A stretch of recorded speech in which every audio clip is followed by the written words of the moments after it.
Hello and welcome to another edition of Stop Me If You've Heard This Before. This is the Professional Development Edition, the flipped classroom version for the Closing the Gap conference.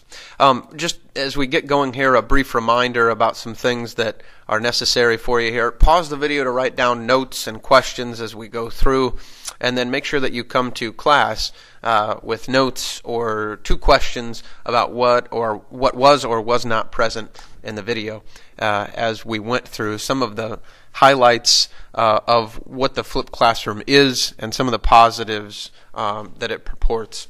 The flipped classroom, by definition, is where teachers record and post lectures via video in place of standard in-class lectures where they deposit information, as Freire would say. So students then view lectures at home or via their mobile devices, and in turn class time is spent doing more active work instead of passively sitting through lectures. The flipped classroom really promotes concept mastery exercises then in class as opposed to being deposited with information, so to speak. So why is that so great? Well, Freire would be excited, for one, but it also allows teachers and students one-on-one time to increase. With the flipped classroom model, teachers would record the videos, and then students would then come to class the next day ready to work on whatever that concept was that was discussed.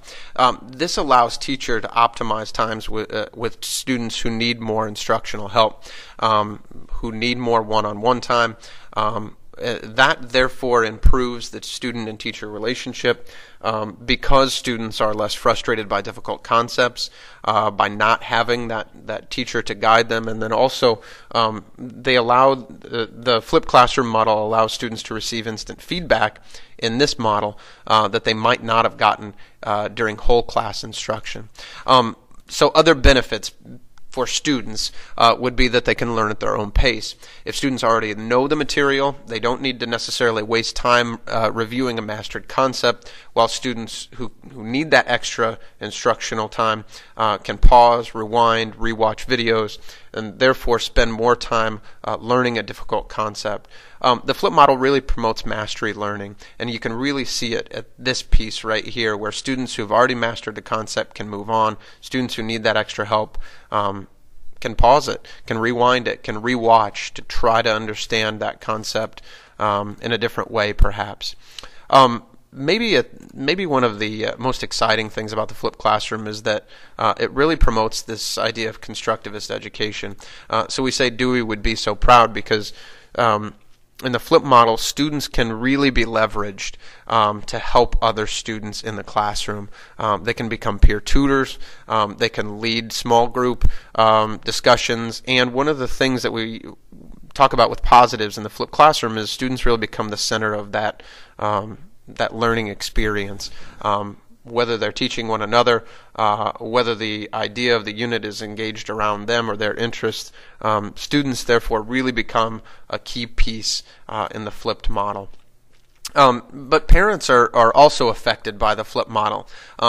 And one of the things that makes the flip model so exceptional and beneficial for parents is that it evens the playing field for parents who have very little experience, very little advanced education, like me, who know very little about math, right? When you've got a video at home, you've got a tutor at home to some extent.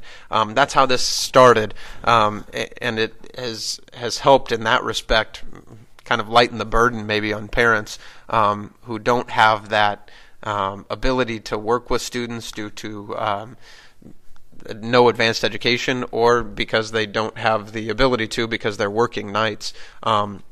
The flip model really allows the level playing field in terms of SES education of parents and that sort of thing. The flip model was instituted to fix absenteeism. Two teachers from Colorado began to record their video lectures on PowerPoint, much like this one, to fix the idea that students who were traveling long distances to games and missing due to illness would have to work to get caught up. Putting a lecture, putting an assignment, putting pictures online to view solved that issue so that the teachers didn't have to work overtime, and the students didn't have to work overtime to get caught up. It fixes absenteeism. All right, hopefully you've got some good questions, some good concerns raised, and we'll talk about those here in one moment.